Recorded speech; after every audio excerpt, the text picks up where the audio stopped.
యేసు నామంలో మీకు శుభములు సమృద్ధిగా కలుగునుగాక. మధురం నీ వాక్యం అనే కార్యక్రమానికి స్వాగతం. ఈరోజు మనం ఎవరు పరలోకంలో ప్రవేశింతురు అనే అంశం ధ్యానించుకుందామండి.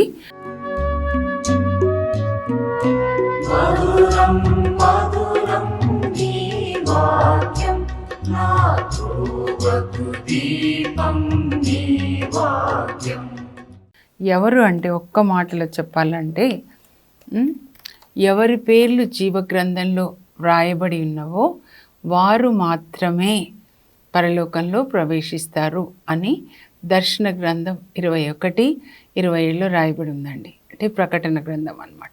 అందుకే ఇప్పుడు మనం ప్రకటన గ్రంథం బాగా చదవాలండి. అందులో ఈరోజు చెప్పేది నిన్న మొన్న మీరు విన్నది 7 రకములైన తీర్పులు అర్థం కావాలంటే ప్రకటన గ్రంథము అంటే దర్శన 19 నుంచి 22 వరకు చదువుకోండి. ఈరోజు ఆదివారం కదా. ఇది ఎందుకు చూపిస్తున్నా అంటే పరలోకంలో ఒక గ్రంథం అండి. ఈ గ్రంథం పేరు జీవ గ్రంథం. ఇంగ్లీష్లో అయితే బుక్ ఆఫ్ లైఫ్ అన్నమాట. ఎవరి పేర్లు అందులో ఉంటాయో వారు మాత్రమే పరలోకంలో ప్రవేశిస్తారు. ఎవరి పేర్లు ఈ గ్రంథంలో ఉండవో వారందరూ అగ్నిగుండంలోనికి త్రోసివేయబడుదురు.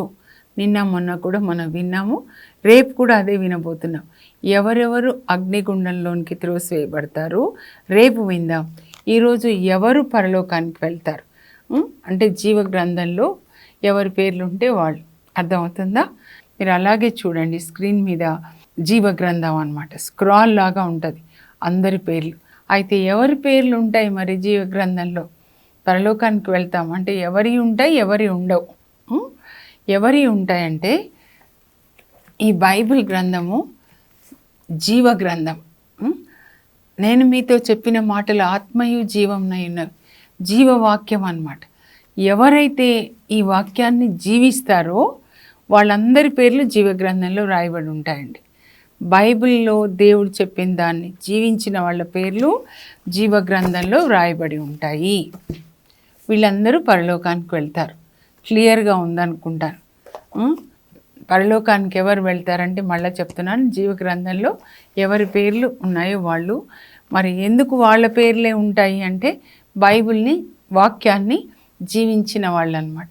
సో ఇప్పుడు మనం ముందుగా యేసు ప్రభు చెప్పిన మాటలే విందామండి.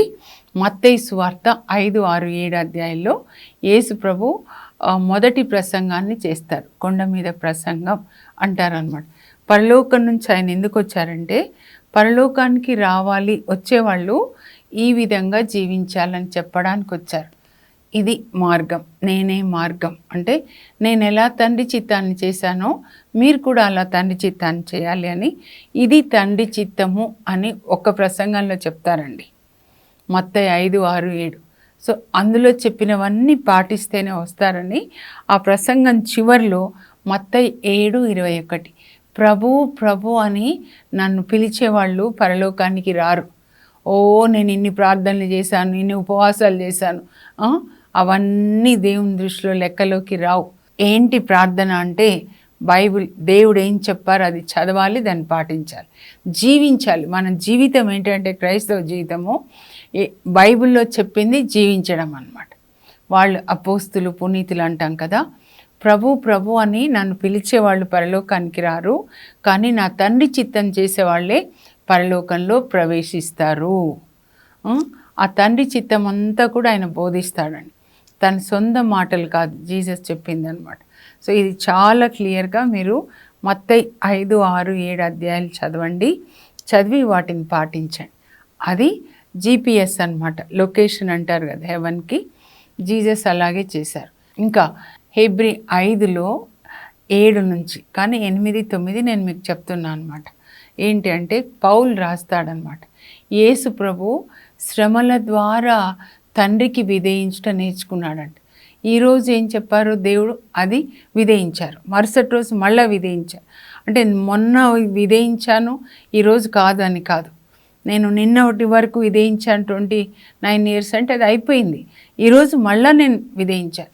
అట్లా ఆయన శ్రమల ద్వారా, ప్రతిరోజు శ్రమలే. సువార్త బోధించినప్పుడు, అద్భుతాలు చేసినప్పుడు, నువ్వు సమరయుడు, నీకు దయ్యం పట్టింది, చంపాలి అని నజరేతులో బోధిస్తే లూకా 4లో ఆ నజరేతు వెలుపల నేను చూశాను కాబట్టి చెప్తున్నా అండి, ఒక పర్వతం ఉంటుంది. అందరూ ఆ దేవాలయంలోంచి, అంటే సినగోగ అంటారు, యేసుప్రభుని తీసుకెళ్ళి నజరేతులో ఊరి వాళ్ళు పైనుంచి తలక్రిందులుగా కింద పడేద్దాం, ఈయన చనిపోతాడు, ఆ విధంగా చంపుదాం అనుకుంటారు, తీసుకెళ్తారు. కానీ ఆయన అక్కడి నుంచి తప్పుకుంటాడనమాట. ప్రతిరోజు శ్రమలే, కానీ ఆ శ్రమల ద్వారా తండ్రికి విధేయించడం నేర్చుకున్నాడు. ఎందుకు అంటే ఆయన శ్రమల ద్వారా తండ్రికి విధేయించి ఇప్పుడు ఆయనకు విధేయించు వారికి రక్షణకు ఆయన కారకుడయ్యాడు. మళ్ళా చెప్తా అండి, యేసు ప్రభు శ్రమల ద్వారా తండ్రికి విధేయించి ఇప్పుడు ఆయన మాటకు విధేయించు వారికి నిత్య రక్షణకు కారకుడయ్యాడు. విధేయించు వారి నిత్య రక్షణకు కారకుడయ్యాడు. అర్థమవుతుంది కదా.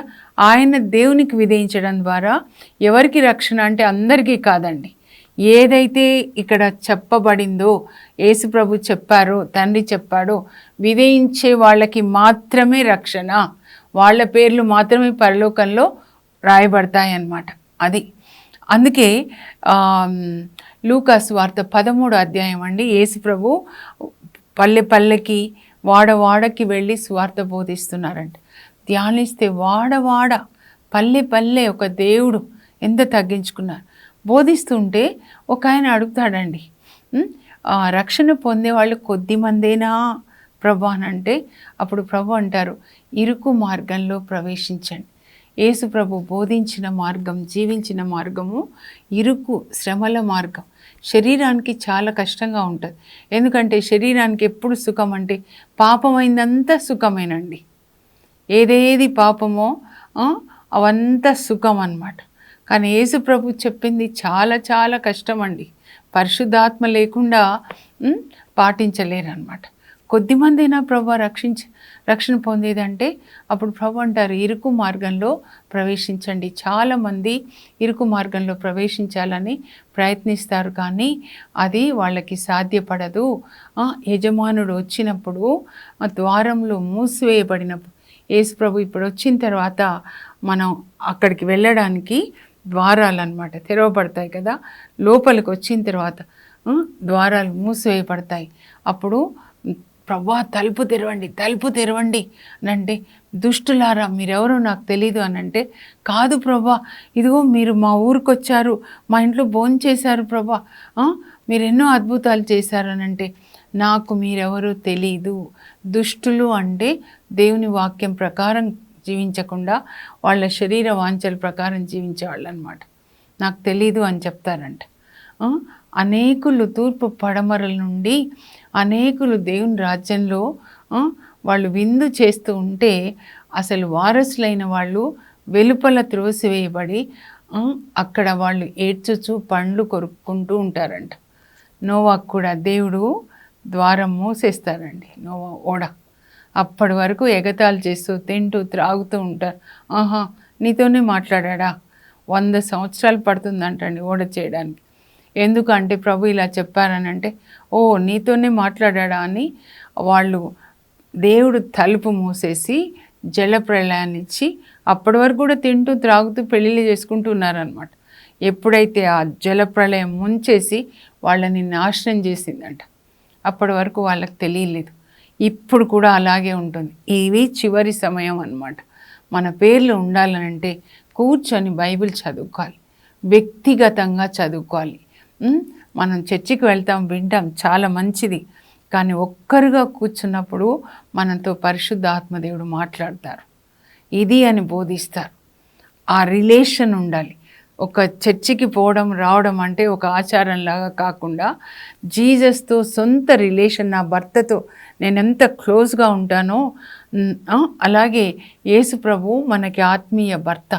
అంత ఒక ఇట్స్ అ రిలేషన్. క్రిస్టియానిటీ యేసు ప్రభుతో నీ సొంత రిలేషన్, మీ ఆయనతో మీకున్న రిలేషన్, మీ పిల్లలతో మీకున్న రిలేషన్. అది ఒక రూల్స్ రాస్తే రిలేషన్ అండి.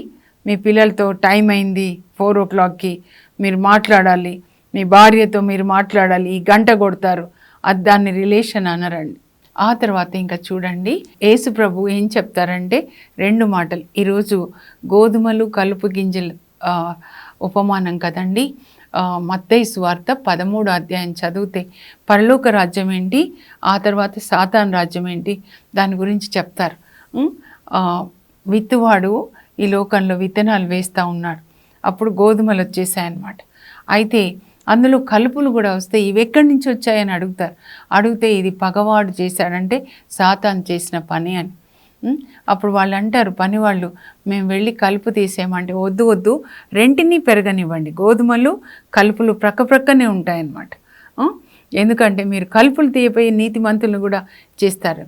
అప్పుడు కోత కాలం అప్పుడు ముందు యజమానుడు వచ్చేసి కలుపులన్నీ పెరికేసి అగ్నిగుండంలో వెయ్యండి. ఆ తర్వాత నీతిమంతులు ఎక్కడికంటే తమ తండ్రి రాజ్యంలో సూర్యునిలాగా ప్రకాశిస్తారు. మత్తయి సువార్త 13:43. మనందరము మన తండ్రి పరలోక తండ్రి రాజ్యంలో సూర్యునిలాగా ప్రకాశించాలి. మన నీతి, మన ప్రేమ అన్నమాట. 2 ప్రక్కనే ఉంటాయండి. నీతి వృక్షాలు మనము, నీతి ఫలాలు ఫలించేవాళ్ళు. సాతాను నాటిన వాళ్ళంతా దుష్టులు అనమాట. దుష్ట ఫలాలు, అవినీతి ఫలాలు, చీకటి పనులు చేసేవాళ్ళు ప్రక్కనే ఉంటారు. కొన్నిసార్లు ఇంట్లోనే ఉంటారు, ఒక మంచం మీద ఉంటారు, ఒక సంఘంలో ఉంటారు. కానీ దేవునికి తెలుసండి ఎవరు ఏంటి అని చెప్పి ఆయనకు తెలుసు. అదే చెప్పి ప్రభు ఇంకోసారి మత్తయి 25 చివరి ప్రసంగం అండి. ఈ లోకంలో ఓలివ కొండ మీద చేస్తారు. పరిశుద్ధ వారంలో దేవాలయంలో మంగళవారం రోజు లోపల ప్రసంగం చేసి ఈవినింగ్కి బయటకు వచ్చి ఓలివ కొండ మీద ఉన్నప్పుడు శిష్యులు అడుగుతారు, ఎంత బాగుంది దేవాలయం అంటే, ఇవన్నీ రాతి మీద రాయి నిలువని రోజు వస్తుంది. ఎప్పుడు ప్రభా మీ 2వ రాకడికి సూచన ఏంటంటే అన్నీ చెప్పేస్తారు. మోసాలు, యుద్ధాలు, కరువులు, రోగాలు, భూకంపాలు, ఇంకా ప్రేమ చల్లారిపోతుంది, నైతిక విలువలు పడిపోతాయి. ఇవన్నీ చూస్తున్నాం కదండి. ఇవి చివరి రోజులు అన్నమాట. మన కాలంలోనే ఇది జరుగుతుంది, రెడీగా ఉండాలి. అప్పుడు ఇంకా ప్రభు ఇంకొకటి చెప్తారు. 25వ అధ్యాయంలో చాలా విషయాలు చెప్తారండి. అయితే తుది తీర్పు ఎలా జరుగుతుంది అని చెప్తారనమాట. చెప్పి నీతిమంతులు ఇటువైపు కుడివైపు గొర్రెలు అంటారు, ఎడం వైపు దుష్టులు మేకలు అంటారు అనమాట.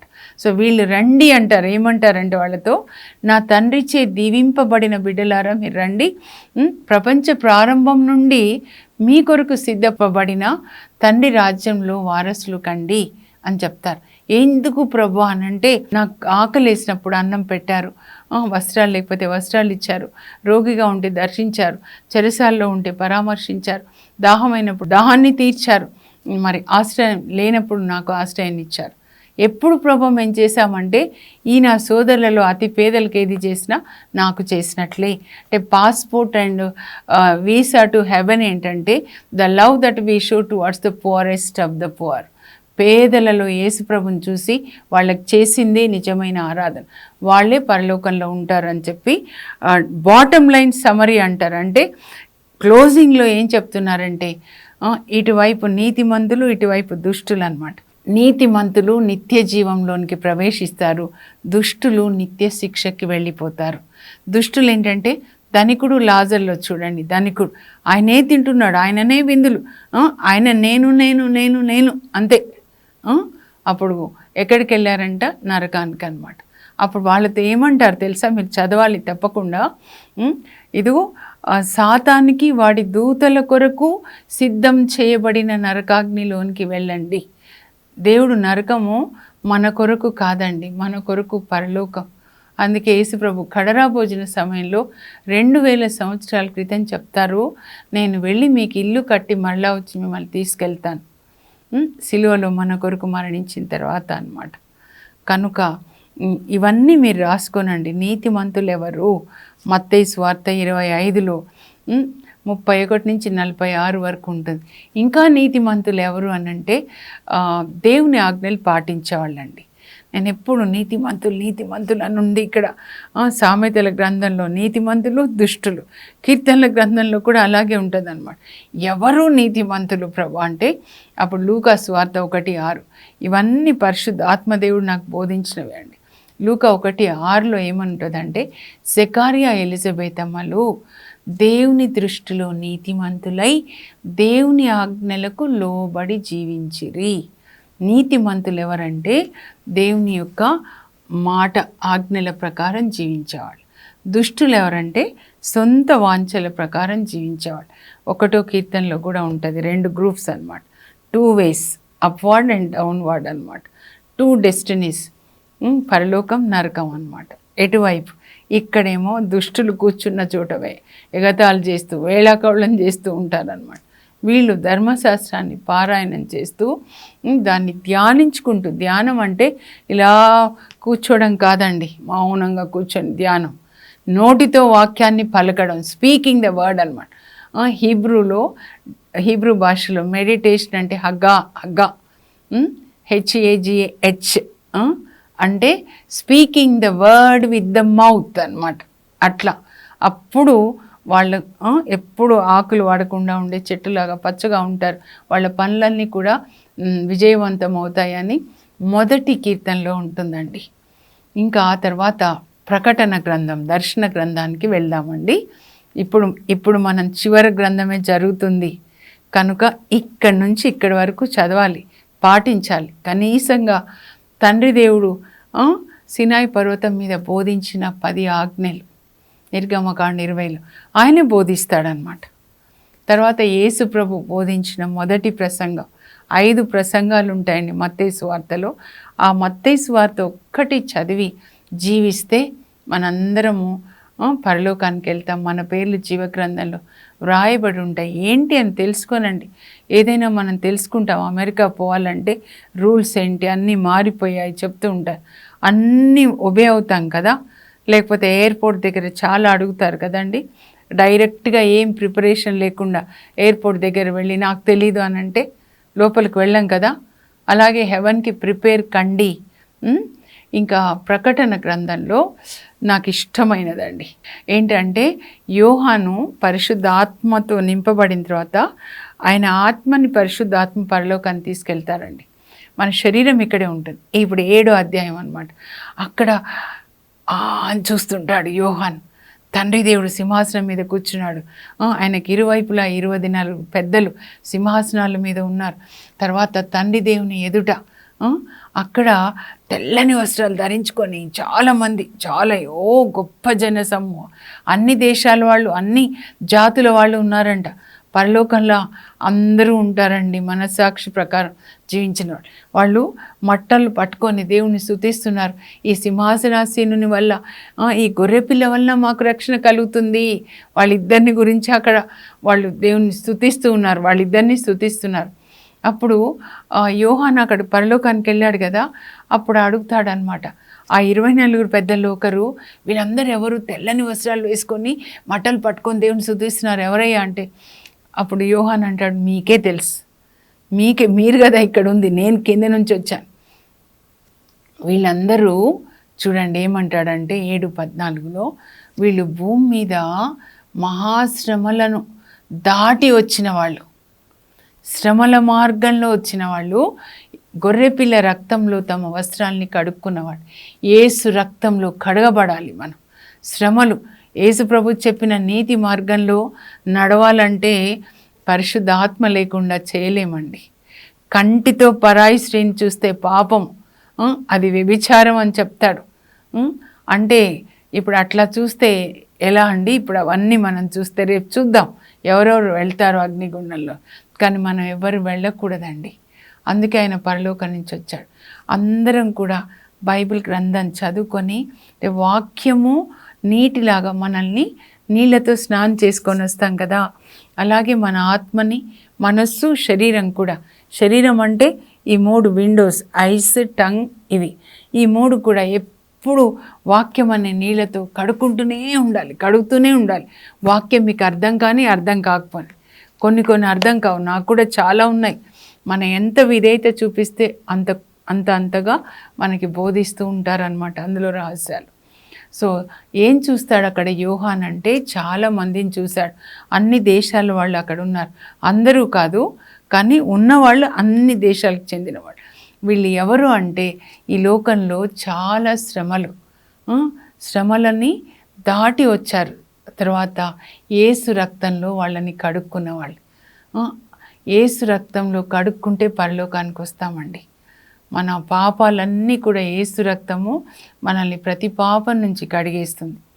పరిశుద్ధాత్మదేవుడు యేసు ప్రభు వాక్యంతో మరి యేసు రక్తంతో మనల్ని కడిగి పరిశుద్ధపరిచి మనకి నీతి వస్త్రాన్ని ఇస్తాడు. దాన్నే రక్షణ వస్త్రము, నీతి వస్త్రం, మహిమా వస్త్రం, వివాహ వస్త్రం అంటారనమాట. అప్పుడే మనం గొర్రెపిల్ల వివాహ విందులో పాల్గొంటాం అన్నమాట.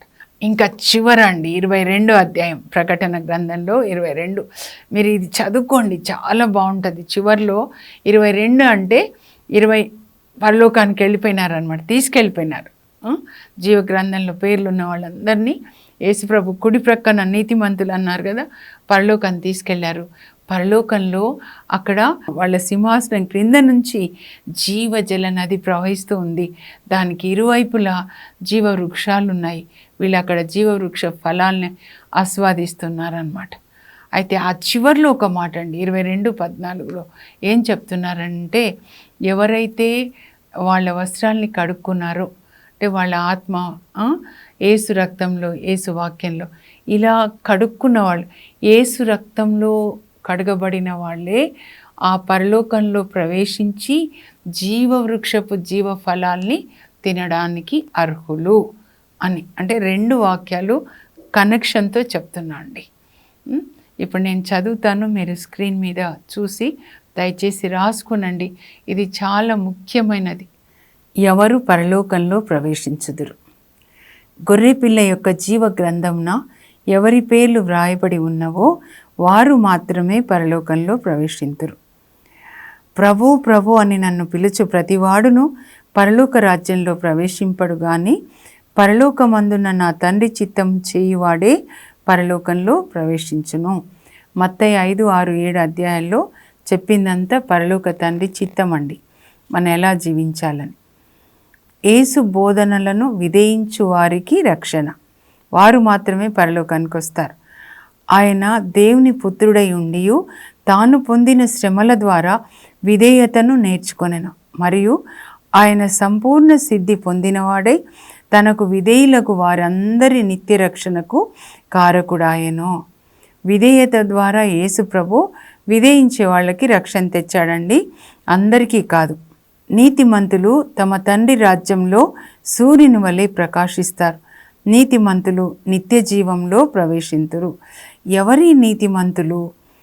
దేవుని ఆజ్ఞలను పాటించువారు నీతిమంతులు. లూకా 1:6. జకర్యా ఎలిజబెతమ్మలు దేవుని దృష్టిలో నీతిమంతులై ఆయన ఆజ్ఞలకు బద్దులై ఉండిరి. పరలోక మార్గము శ్రమల మార్గం. ఇది పౌలు అంటాడండి మొదటి సువార్త ప్రయాణంలో యాంటియోకియాలో, పిసిడియాలోని యాంటియోకియాలో పౌలు ఆ సంఘంతో మాట్లాడుతూ ఈ మాట చెప్తాడు. మనం దేవుని రాజ్యంలో ప్రవేశించుటకు అనేక శ్రమలను అనుభవింపవలెను. పరలోకంలో యోహాను ఇది చూస్తాడండి, తెల్లని వస్త్రాలు ధరించిన వాళ్ళు అనమాట. ఎవరు వీరు అని అడిగినప్పుడు పెద్దల్లో ఒకరు చెప్తారు, వీరు మహాశ్రమలను అధిగమించిన వారు, గొర్రెపిల్ల రక్తముతో తమ వస్త్రములను ఉదుక్కొని వాటిని తెలుపు చేసుకొనిన వారు. చివర్లో ఇక్కడ చూడండి, ప్రకటన 22:14 అండి. తమ వస్త్రములను ఉదుకుకొనువారు ధన్యులు, వారే జీవవృక్షమునకు అర్హత గలవారై పరలోకంన ప్రవేశింతురు. ఇప్పుడు ప్రార్థన చేసుకుందాం. పరలోకపు మా తండ్రి, నీ పరిశుద్ధ నామమునకు స్తోత్రం కలుగును గాక. ప్రభా, ముందు ఈ భూమి కూడా లేనప్పుడు మా కొరకే భూమిని సృజించారు ప్రభా. మా కొరకే సూర్యచంద్ర తారకలు, జంతువులు, వృక్షాలు అన్నీ మా కొరకే. మేము ఎలా జీవించాలి అని మీరు మాకు 10 ఆజ్ఞల ద్వారా బోధించారు. అలాగే మీరు పరలోకం నుంచి వచ్చే యేసయ్య మేము ఎలా జీవించాలో, పరలోక తండ్రి బిడ్డలు ఎలా జీవించాలో బోధించారు. మీరు కూడా తండ్రి చెప్పినట్లుగా చేశారు. ఆ విధంగా మాకు రక్షణ తీసుకొచ్చారు మీ శిలువ మరణం ద్వారా. మేము కూడా బైబిల్లో మీరు చెప్పిన వాక్యాన్ని జీవించేటట్లుగా, మా పేర్లు జీవగ్రంథంలో వ్రాయబడినట్లుగా మాకు పరిశుద్ధ ఆత్మని దయచేయండి. పరిశుద్ధ ఆత్మదేవ, మీరు ఒక మంచి గురువుగా, ఒక టీచర్గా మాకు అన్నీ బోధించండి. యేసు ప్రభు చెప్పారు, ఆయన వచ్చినప్పుడు మీకు అన్ని విషయాల్ని బోధిస్తారు అని చెప్పి మాకు బోధించి వాక్యాన్ని జీవించడానికి మాకు శక్తిని దయచేయండి. మా అందరి పేర్లు పరలోకంలో జీవ గ్రంథంలో రాయండి. ఎవరు తప్పిపోట మీ చిత్తం కాదు ప్రభువా. యేసు పరిశుద్ధ నామంలో అడుగుచున్నాం తండ్రి, ఆమేన్. జీవ గ్రంథంలో మీ పేర్లు వ్రాయబడినట్లుగా వాక్యాన్ని జీవించడానికి పరిశుద్ధాత్మదేవుడు మీకు కృపను శక్తిని దయచేయునుగాక. God bless you. Have a blessed day.